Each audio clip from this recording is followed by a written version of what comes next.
Teman-teman semua, saya akan menjelaskan modul 4 IPS SD. Utamanya adalah di KB2, yaitu mengenai waktu, perubahan, dan sistem sosial manusia. Untuk kemajuan kita bersama, mari saling dukung dengan cara subscribe, like, comment, and share video berikut ini.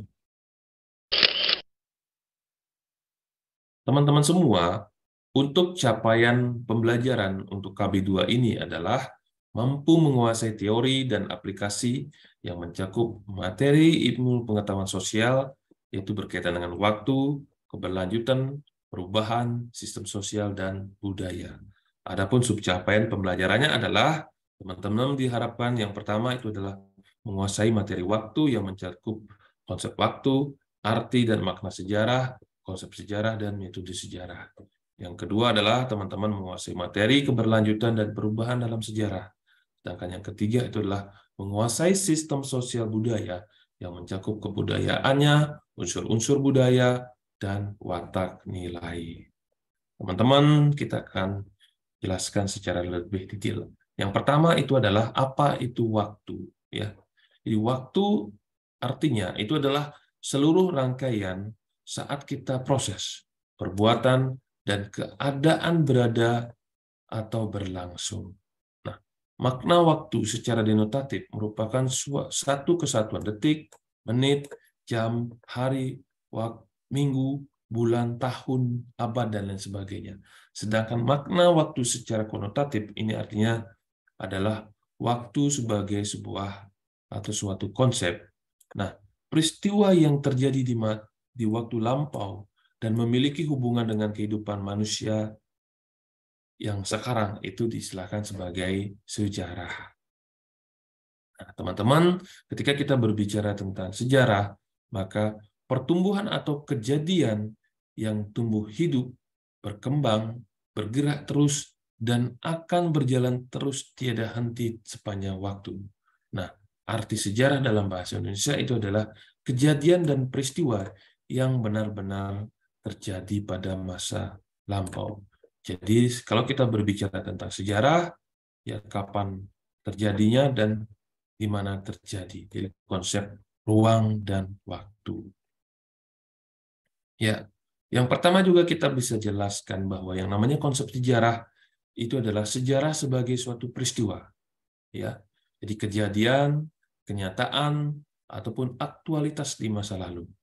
Kemudian yang kedua, sejarah sebagai kisah, artinya tafsiran tentang sejarah ataupun peristiwa itu sendiri. Kemudian yang ketiga itu adalah sejarah sebagai ilmu. Itu adalah bagaimana metode khas sejarawan, bagaimana merekonstruksi masa lalu sehingga mudah dijelaskan dan mudah untuk dipelajari. Adapun metode sejarah adalah yang pertama ada heuristik, ya. Jadi bagaimana proses mengumpulkan sumber sejarah, berikutnya adalah bagaimana metode kritik. Jadi di sini adalah bagaimana kita bisa memilih sumber-sumber asli dari sumber-sumber yang palsu. Di sini metodenya adalah dilakukan secara internal dan juga dilakukan secara eksternal. Kemudian tahapan yang ketiga dari metode sejarah itu adalah interpretasi.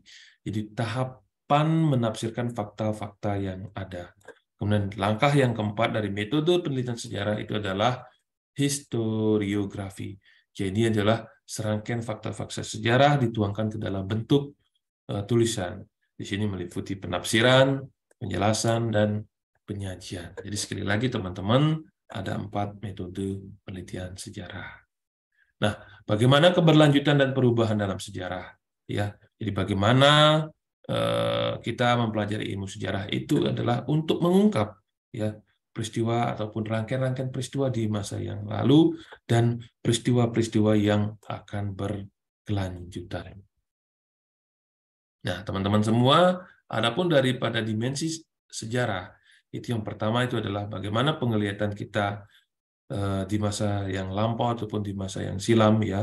Kemudian bagaimana penglihatan kita atau analisis kita terhadap di masa yang sekarang ini, kemudian bagaimana kita melihat di masa yang akan datang. Jadi sejarah itu selalu berkaitan dengan perubahan, itu perkembangan secara besar-besaran pada masyarakat dalam waktu yang relatif singkat. Nah, teman-teman semua, berkaitan dengan keberlanjutan dan perubahan, ada yang namanya perubahan dalam sejarah, kemudian ada yang disilakan dengan keberlanjutan dalam sejarah, yaitu berhubungan dengan cepat dan lambat, dan bagaimana hal itu bisa terjadi secara berkesinambungan. Nah, teman-teman semua, berikutnya kita akan menjelaskan sistem sosial budaya. Bahwa yang namanya sistem sosial itu merupakan orang-orang yang ada dalam kelompok yang saling berinteraksi dan saling mempengaruhi satu sama lain yang dibatasi dengan seperangkat kegiatan yang menjadi satu kesatuan. Di mana sistem sosial itu diartikan sebagai an organization of individual into group of structure that have a different function, characteristic, origin, or status. For example, a system social might break a large population down into family group, race, religious affiliation, gender, wealth, categories, and social classes. Ya. Nah, teman-teman, berikutnya adalah kebudayaan dan sistem sosial budaya. Jadi budaya itu sendiri diartikan sebagai pikiran atau akal budi. Kebudayaan diartikan sebagai hasil kegiatan dan penciptaan batin atau akal budi manusia seperti kepercayaan, kesenian, adat istiadat, dan lain sebagainya. Nah, fungsi budaya dalam masyarakat sebenarnya adalah untuk membantu orang-orang dalam mengadaptasi dengan kondisi-kondisi yang diperlukan ketika mereka hidup di lingkungan masyarakatnya. Nah, sedangkan sistem sosial budaya itu sendiri adalah keseluruhan atau seluruh dari unsur-unsur tata nilai, tata sosial, dan tata laku manusia yang berkaitan dan mendukung untuk mencapai tujuan hidup manusia dalam bermasyarakat. Ada 3 wujud kebudayaan. Yang pertama itu adalah sistem budaya. Itu berupa ide-ide, gagasan-gagasan, ataupun pikiran manusia yang hidup bersama dalam suatu masyarakat. Yang kedua itu adalah sistem sosial. Bagaimana kelompok manusia itu saling berinteraksi satu dengan yang lainnya. Berikutnya adalah kebudayaan fisik, yaitu adalah hasil fisik karya manusia yang konkret, bisa dipegang, diraba, dan lain sebagainya. Berikutnya adalah penjelasan mengenai watak nilai. Teman-teman semua, bahwa nilai itu sendiri mempunyai dasar pembenaran atau sumber pandangan dari berbagai hal seperti metafisika, teologi, etika, estetika, dan logika. Nah, menurut Subino tahun 1986, bahwa terdapat 2 jenis nilai yang hidup dan berkembang di masyarakat. Jenis nilai yang pertama adalah nilai rekaan manusia, sedangkan jenis nilai yang kedua itu adalah pemberian dari Yang Maha Kuasa. Nah, pilihan nilai itu merupakan hal yang perlu, bahkan bisa dikatakan mutlak, sebab nilai-nilai yang ada dalam masyarakat itu berasal dari agama, moral, estetika, intelek, ilmu, ekonomi, dan sebagainya.